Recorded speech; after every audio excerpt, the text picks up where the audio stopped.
오늘도 살아계신 하나님의 은혜가 여러분들의 삶 가운데 함께 하시기를 주님의 이름으로 간절히 축원합니다.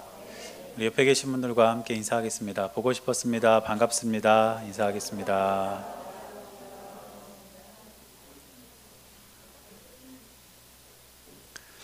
여러분 한 주간도 평안하셨죠?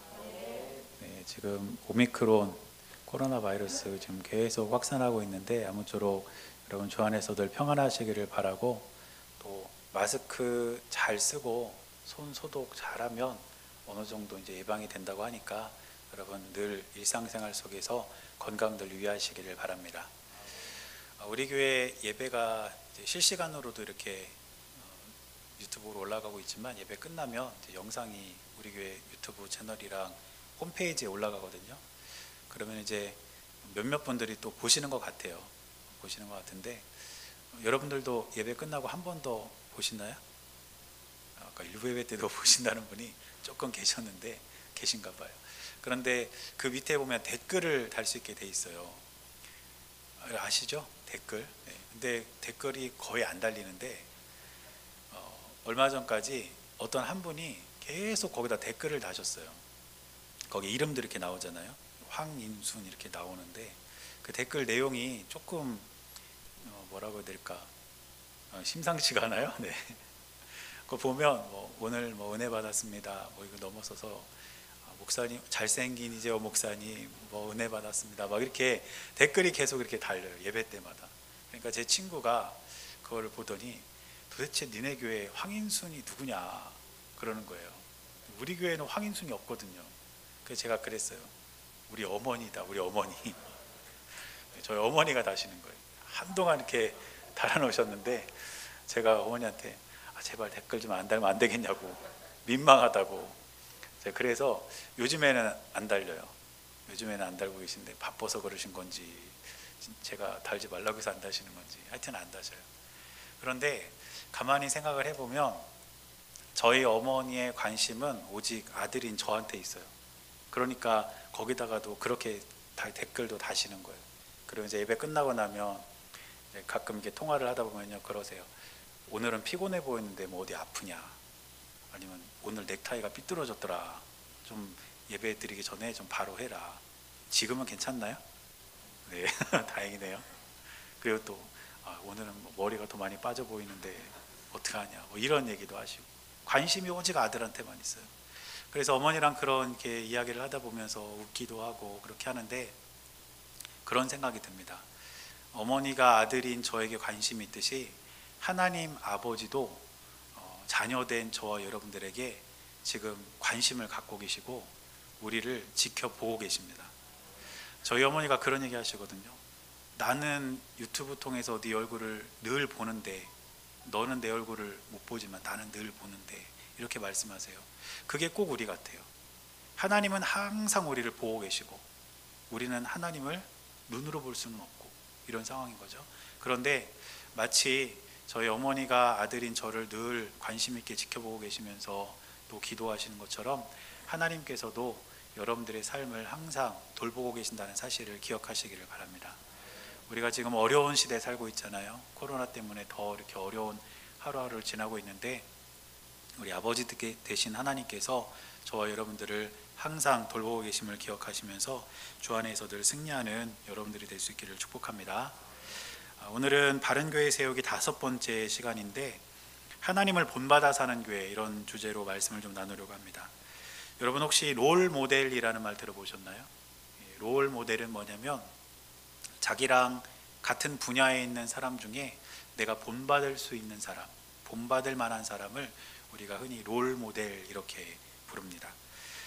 목회자들은 이제 필연적으로 교회를 옮길 수밖에 없어요. 모교회에서 또 이제 사역을 나가게 되면 또 전도사 사역을 하고 또 목사 사역을 하고 하면서 계속 교회를 옮기게 되는데, 그런 교회를 옮기면서 어떤 사람은 자주 교회를 옮기기도 합니다. 그런데 저 같은 경우는 교회를 자주 옮긴 편은 아니었어요. 그래서 제 모교회를 떠나서 전도사 사역을 하는 교회로 이렇게 옮겨갔었고, 또 거기서 이제 안수받고 섬에 가서 목회를 하다가 또 안산으로 옮겨서 부목사 사역을 했습니다.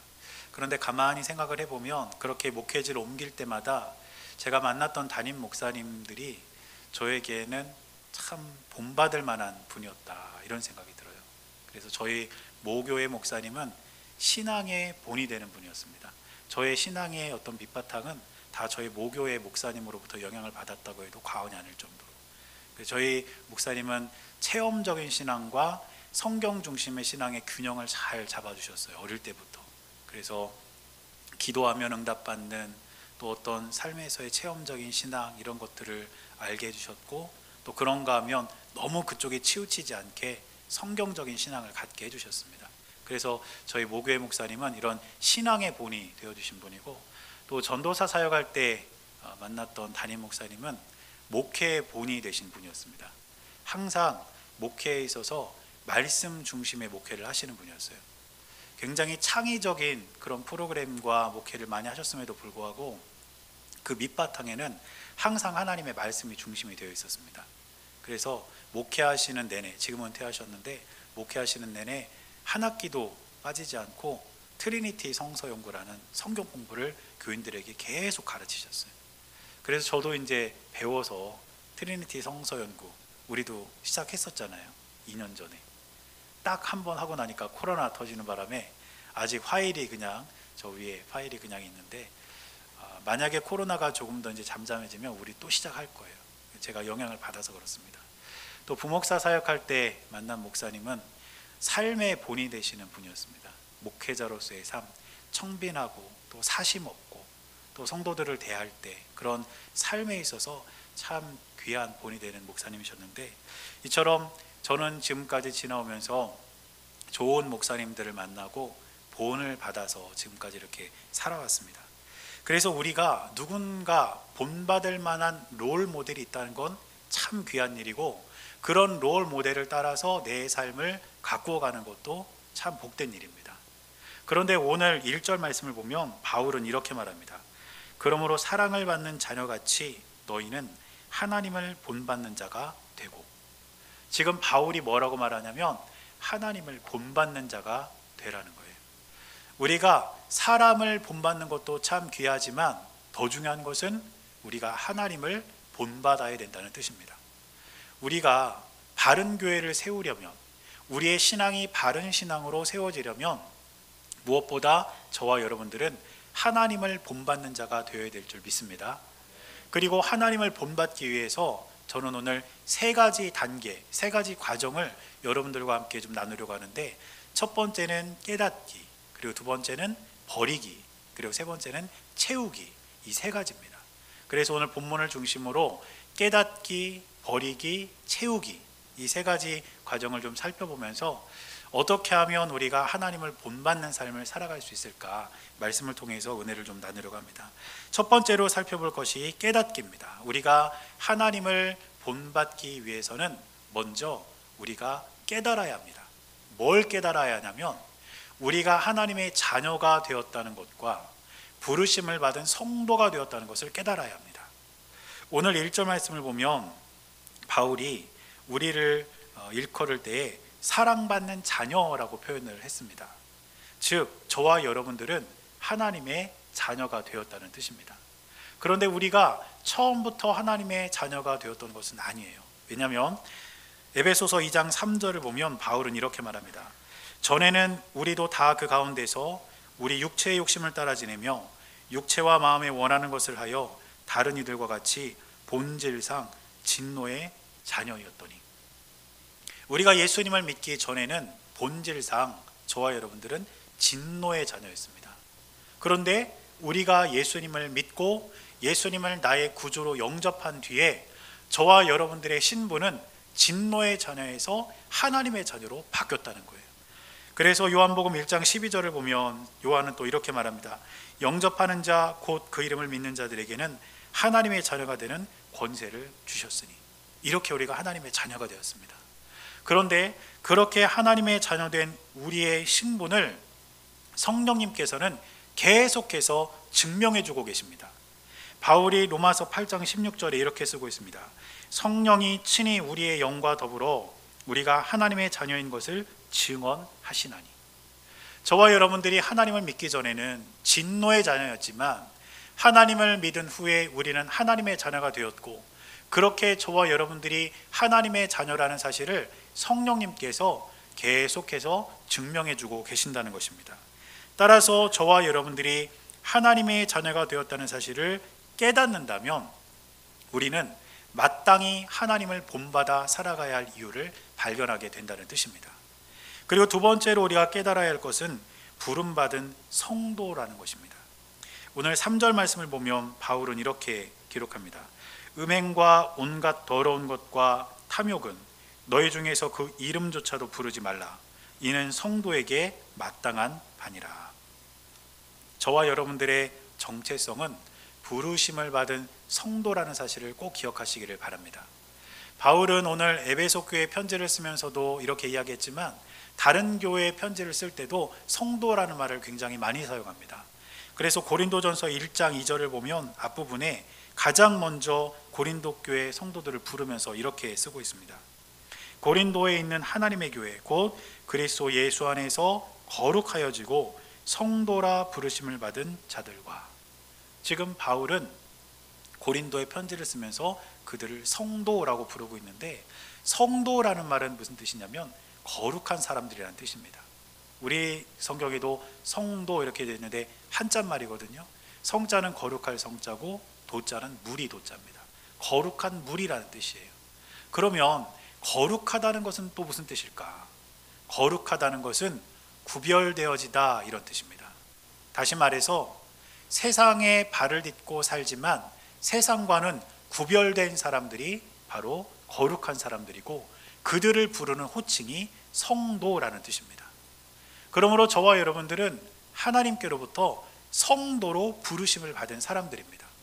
세상에서는 살고 있지만 세상과 구별된 사람들, 세상과 다르게 사는 사람들, 그 사람들이 바로 저와 여러분들이고, 그런 저와 여러분들을 하나님께서 부르셨다는 것이죠.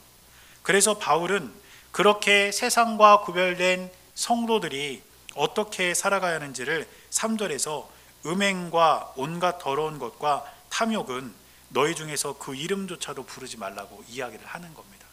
성도로 살아가려면 음행과 더러운 것과 탐욕을 멀리하고 그 이름조차도 부르지 말아야 된다는 거예요. 그렇게 우리는 세상과 구별된 삶을 살아가야 한다는 뜻입니다. 따라서 저와 여러분들이 성도로 부르심을 받았다는 사실을 깨닫는다면 이제 저와 여러분은 세상을 본받는 자들이 아니라 하나님을 본받는 자로서 이 땅을 살아가야 된다는 것을 꼭 기억하시기를 축복합니다. 그래서 이 두 가지, 우리가 하나님의 자녀가 되었고 부름받은 성도로 하나님께 부름을 받았다는 것을 깨달을 때, 그렇구나, 우리가 세상을 본받는 것이 아니라 하나님을 본받아 살아가야 하는구나 하는 새로운 삶이 시작이 되는 것입니다.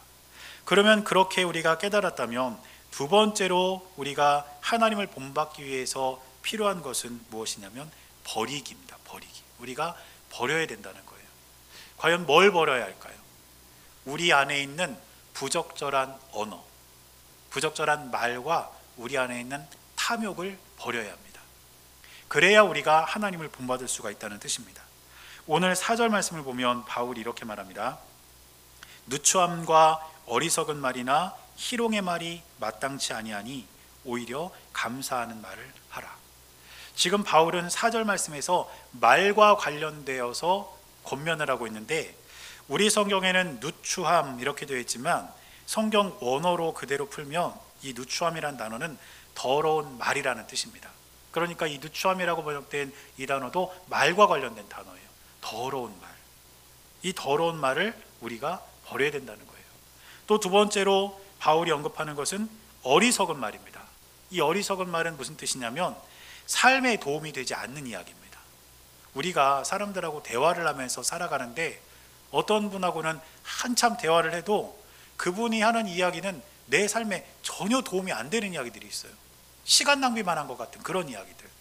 이게 바로 어리석은 말이에요. 또 세 번째는 희롱의 말인데, 이 희롱의 말은 무슨 뜻이냐면 상스러운 농담이란 뜻입니다. 들으면 왠지 기분 나쁘고 안 듣는 게 좋았을 그런 농담들, 상스러운 농담들 있지 않습니까? 그런 것들이 바로 희롱의 말이라는 것입니다. 그런데 바울은 이러한 것들이 마땅치 않다라고 말하면서 그러한 언어, 그러한 말들을 우리에게서 버려야 된다고 이야기를 하고 있습니다. 사실 말은 그 사람의 성품과 인격을 보여주는 거 아닙니까? 그러므로 저와 여러분들의 입술에, 저와 여러분들의 마음에 이러한 누추함과 어리석은 말과 희롱의 말들이 있다면 그것을 버릴 때 우리는 하나님을 본받을 수 있게 된다는 사실을 꼭 기억하시기를 바랍니다. 그런 다음 5절을 보면 바울은 또 이렇게 말합니다. 너희도 정녕 이것을 알거니와 음행하는 자나 더러운 자나 탐하는 자 곧 우상 숭배자는 다 그리스도와 하나님의 나라에서 기업을 얻지 못하리니. 오늘 바울은 5절에서 3절에서 언급한 내용을 지금 반복하고 있어요. 음행, 더러운 것, 탐하는 것을 한 번 더 반복합니다. 왜 반복하냐면 그만큼 이러한 것들을 버려야 되기 때문이에요. 그런데 특별히 탐하는 자를 뭐라고 한 번 더 설명을 하냐면 우상 숭배자라고 말합니다. 탐심, 탐욕, 이것을 가지고 있는 것은 결국 그것이 우상 숭배라는 뜻입니다. 우리가 음행과 더러운 것과 탐욕을 다 버려야 하지만 그 중에도 가장 우리가 버려야 할 것이 있다면 탐심, 탐욕이라는 거예요. 그래서 바울은 그것에 대해서 강조하면서 우상 숭배자라는 표현을 쓰는 겁니다. 그런데 바울은 이렇게 우상 숭배자라고 이야기를 하면서 여기서만 이야기를 하는 것이 아니라 골로새서에서도 다시 한번 강조를 합니다. 골로새서 3장 5절을 보면 이렇게 말합니다. 그러므로 땅에 있는 지체를 죽이라. 곧 음란과 부정과 사욕과 악한 정욕과 탐심이니 탐심은 우상 숭배니라. 이처럼 바울이 에베소서에서도 말하고 골로새서에서도 말하고 다른 성경에서도 탐심과 탐욕에 대해서 경계하고 그것에 대해서 결코 마음에 품지 말아야 된다고 이야기를 하고 있다면 그만큼 탐욕과 탐심은 우리가 경계하고 버려야 될 것이라는 것을 알아야 된다는 뜻입니다. 그러면 왜 탐욕을 우상 숭배와 연결을 시켰을까? 우리가 이것을 또 생각을 해봐야 합니다. 제가 한 가지 좀 예를 들 텐데, 제가 요즘에 자꾸 배가 고파요. 먹어도 배가 고파요. 그래서 자꾸 뭐가 먹고 싶어요. 자기 전에도 뭐가 먹고 싶고 자꾸 먹고 싶어요. 여러분 이걸 뭐라고 하는지 아세요? 식탐이에요. 식탐. 자꾸 먹고 싶어요. 사실 식욕은 사람에게 꼭 필요한 거잖아요. 맞죠? 식욕이 없으면 입맛도 떨어지고 밥을 못 먹으면 살기 힘들잖아요. 그래서 식욕은 사람에게 필요한 것입니다. 그런데 이 식욕이 지나치면 식탐이 되고, 그렇게 식탐이 되면 거기서 탐욕을 부리게 되는 거예요. 몇 주 전에 이제 우리 유아유치부 예배를 준비하면서 전현미 집사님께서 유치부 아이들 간식 이제 정해야 되니까 뭘로 할까 하면서 이렇게 샘플을 가져오셨는데, 뭘 가져오셨냐면 이렇게 동그란 깡통 안에 들어있는 과자를 가져오셨어요. 그 과자가 되게 맛있는 과자였어요. 그래서 샘플을 2깡통을 이렇게 가져오셨는데, 이제 샘플이니까 뭐 뜯지는 않았죠. 근데 그거를 놓고 가셨어요, 그날. 그래서 그 다음 주에 이제 전화를 이렇게 연락을 드려서, 집사님 그거 지난주에 샘플 가져오신 거 교회에 놓고 가셨으니까 교회 오시면 다시 가져가세요. 가서 일해 주세요. 이렇게 이제 말씀을 드렸더니 집사님께서 그거 그냥 놓고 온 거라는 거예요. 그러면서 그 은서 주라고, 과자니까 은서 주세요. 목사님은 과체중이니까 안 되고 은서 주세요. 이렇게 이게 얘기를 하시더라고요. 은서 주라고. 그래서 이제 그 과자를 제 사무실에 이렇게 뒀는데, 그걸 볼 때마다 제가 욕심이 생기는 거예요. 저거 내가 먹어야 되는데, 내가 먹고 싶은데. 아직 안 먹었습니다. 그대로 있어요. 원래 은서를 줘야 되는데 자꾸 욕심이 생겨요. 먹고 싶어가지고. 그래서 자기 전에도 그 과자 내가 먹을까 말까 자꾸 생각나고 그렇게 된다는 거예요. 그래서 제 생각의 중심에는 그 과자, 제 마음의 중심에도 그 과자가 늘 내 마음에 있는 거예요. 제가 지금 탐욕과 우상숭배의 관계를 설명하려고 이야기를 드리는 겁니다. 여러분, 우리의 마음의 중심에, 우리의 생각의 중심에는 하나님이 계셔야 돼요. 그런데 우리가 무엇인가에 욕심을 부리고 그 욕심이 지나쳐서 탐심이 되고 탐욕이 되면 그것밖에 생각나지 않아요. 마땅히 하나님 계셔야 할 그 자리에 그것밖에 생각나지 않는다는 것은 하나님의 자리를 내가 탐하는 그 무엇인가가 바꿨다는 겁니다. 그래서 탐심, 탐욕이 우상숭배가 되는 거예요. 여러분 혹시 무엇인가를 갖고 싶었던 적 있으세요? 어떤 물건을 정말 간절히 갖고 싶었을 때 그것밖에 생각 안 나잖아요. 사실 그게 바로 탐욕이 우상숭배가 되는 과정입니다. 그러므로 저와 여러분들은 우리 안에 있는 탐욕, 탐심을 버리시기를 바랍니다. 그래야 우리는 하나님을 본받아 살아갈 수 있게 되는 것입니다. 그리고 세 번째, 우리가 하나님을 본받기 위해서는 우리에게 채우기가 필요합니다. 채우기. 우리가 이제 우리 안에 있는 잘못된 것들을 하나님 본받기 위해서 이제 버렸다면, 다 치워냈다면 거기다가 채워야 되는 거예요. 그럼 뭘 채워야 할까요? 그 안에 빛의 열매를 채워야 합니다. 그 빛의 열매는 오늘 말씀을 보면 착함과 정의로움과 진실함이라고 나옵니다. 오늘 8절을 보니까 이렇게 기록하고 있습니다. 너희가 전에는 어둠이더니 이제는 주 안에서 빛이라. 빛의 자녀들처럼 행하라. 빛의 자녀답게, 하나님 자녀답게 그렇게 행하라는 거예요. 그러면서 이어지는 9절에서 빛의 열매는 모든 착함과 의로움과 진실함에 있느니라. 이렇게 이야기하면서 빛의 열매가 착함과 의로움과 진실함이라고 이야기를 하고 있습니다. 그래서 저와 여러분들은 치워진 우리의 마음에 부정적인 언어, 잘못된 말을, 그리고 탐욕과 탐심, 이것이 치워진 우리의 마음속에 이 빛의 열매 세 가지를 담고 채우고 살아가야 된다는 것을 기억하시기를 바랍니다. 첫 번째, 우리 성경에 번역된 착함이라는 말은 성경 원어로는 아가토스라는 말을 쓰는데, 이 아가토스는 착하다보다는 선하다라고 많이 번역이 됩니다. 그런데 흔히 우리가 착하다와 선하다, 뭐가 다릅니까? 비슷한 거 아닙니까? 똑같은 거 아닙니까? 이렇게 생각할 수 있죠. 그런데 착하다와 선하다는 의미상 아주 유사하지만 차이점이 하나 있어요. 그게 뭐냐면 착하다는 것은 타고난 성품과 관련이 있습니다. 그래서 어떤 사람이 진짜 착해요. 야, 저 사람은 태어날 때부터 착한 사람이야, 타고난 사람이야, 이런 사람을 지칭할 때가 착하다라는 의미예요.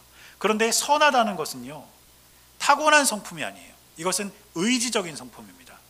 그 사람이 착하지 않은데 어떤 계기를 통해서, 그 사람의 노력을 통해서 의지를 가지고 착하게 변해가는 거예요. 선하게 변해가는 겁니다. 이게 선입니다.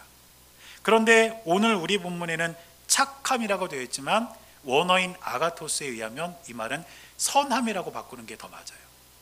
왜냐하면 우리 안에 담아야 할 선함은 의지적인 것이기 때문입니다. 만약에 본성적인 것, 타고난 성품을 우리 가운데 담아야 된다면 이렇게 말할 수 있어요. 난 타고나기를 착하게 타고난 사람이 아니야, 나는 내 안에 착함을 담을 수 없어. 그러면 끝나는 거예요. 그러나 우리가 담아야 될 것은 의지적인 선함입니다. 내가 기도하면서 노력하고 예수님을 담고 그러면서 내 안에 그 선함을 담아야 된다는 것이죠. 이건 누구나 담을 수 있어요. 그렇게 태어나지 않았어도 우리가 기도하면서 우리 안에 그 선함을 가질 수가 있다는 것입니다. 그래서 저와 여러분들은 빛의 열매인 첫 번째 선함을 우리의 마음속에 채울 때 하나님을 본받아 살아갈 수 있음을 기억하시길 바랍니다. 두 번째는 무엇이냐면 의로움입니다. 의로움. 이것은 정의를 말하는데 사실 이 세상은 정의롭지가 않아요. 불의한 세상입니다. 그래서 정의로운 사람이 더 손해보는 것처럼 보여지는 세상이 우리가 사는 세상이에요. 그래서 우리는 이런 생각을 하기도 하죠. 정의롭게 살면 뭐해? 사람들이 알아주지도 않는데. 틀린 말이 아닙니다. 그런데 가만히 보면요, 당장은 그 사람의 의로움, 그 사람의 정의를 몰라준다 할지라도 결국에는 그 사람이 정의롭다는 사실이 드러나더라고요. 그리고 정말 혹시라도 평생을 살아도 그 사람의 정의로움을 사람들은 몰라준다 해도 하나님이 알아주신다면, 하나님이 인정해 주신다면 우리는 그것으로 충분한 사람들이 아니겠습니까? 따라서 저와 여러분들은 불의한 세상 속에서 그 불의와 발맞춰서 살아갈 것이 아니라 불의를 거슬러서 정의롭게 의롭게 살아가는 저와 여러분들이 될 수 있기를 바라고, 그 정의로움을 우리 마음 가운데 담고 살아갈 때 하나님을 본받는 빛의 자녀가 될 수 있음을 기억하시기를 축복합니다. 그리고 세 번째로 우리 안에 채워야 될 빛의 열매는 진실함입니다. 진실함, 이 진실로 번역된 헬라어 단어는 알레테이아라는 단어인데 이 단어는 두 가지로 번역이 가능해요. 한 가지는 오늘 본문에 번역된 진실, 그리고 또 하나는 진리입니다. 그런데 성경에서는 진실로 번역된 곳보다 진리로 번역된 곳이 압도적으로 많아요. 훨씬 더 많습니다. 진리로 만약에 100번을 번역했으면 진실로 번역하는 것은 한두 번 정도. 그러니까 알레테이아라는 이 단어는 사실 진리라는 번역이 맞다는 거예요. 그런데 진실이라는 번역도 틀리진 않아요. 그렇다면 이 단어가 진실과 진리 두 단어로 다 번역이 가능하다는 것은 무엇을 의미할까? 진실은 진리에 기반을 두어야 된다는 뜻입니다. 저와 여러분들이 진실한 사람으로 살아가기 위해서는 그러한 진실함이 진리 위에 세워져야 되는 것인데, 우리에게 있어서 진리가 뭡니까? 하나님의 말씀이잖아요. 따라서 저와 여러분들이 하나님의 말씀이 기반된 삶을 살아갈 때, 그 말씀 속에서 살아갈 때 우리의 삶은 진실한 삶, 그래서 다른 사람들에게 믿음직한 모습을 보이는 삶으로 채워질 수 있게 된다는 뜻입니다. 따라서 저와 여러분들은 진리이신 하나님의 말씀이 기반이 되어서 다른 사람들에게 믿음직함을 줄 수 있는 진실함을 저와 여러분들의 마음 가운데 담고 살아가는 우리 모두의 삶이 될 수 있기를 주님의 이름으로 간절히 축원합니다. 우리가 살아가는 세상을 이렇게 돌아보면 사실 많은 사람들이 하나님을 없다고 말하는 것 같아요. 하나님 보이지도 않는데 그 하나님 어디 있냐. 그런데 그런 세상을 향해서 저와 여러분들이 하나님의 살아계심을 증명할 수 있는 방법은 딱 한 가지입니다. 우리가 삶으로 하나님을 본받아 살아가는 거예요. 그리고 그러기 위해서 우리가 오늘 살펴본 세 가지, 깨닫기, 버리기, 채우기, 이 세 가지를 여러분들이 꼭 기억하시길 바랍니다. 우리가 하나님의 자녀가 되었고 부름받은 성도가 되었다는 것을 깨닫고, 우리 안에 있는 부적절한 언어와 탐욕을 버리고, 그렇게 버리고 치워진 우리의 마음속에 빛의 열매 세 가지, 선함과 의로움과 그리고 진실함을 담고 저와 여러분들은 하나님을 본받아 살아감으로써 우리가 하나님의 살아계심을 증명하는 귀하고 복된 삶을 살아갈 수 있게 되시기를 주님의 이름으로 간절히 축원합니다. 기도하겠습니다. 사랑하는 하나님, 우리가 이 땅을 살아감에 있어서 하나님을 본받는 삶을 살아가는 주님의 자녀들이 될 수 있도록 은혜를 내려 주옵소서. 우리가 하나님의 자녀가 되고 부름받은 성도가 되었음을 깨닫게 하시고, 우리 안에 있는 부적절한 언어와 탐심을 버리게 하시며, 그렇게 비워진 우리의 마음에 빛의 열매, 선함과 또 의로움과 진실함을 채우게 하셔서 우리의 삶이 하나님의 살아계심을 증명하는 복된 삶이 되게 하여 주옵소서.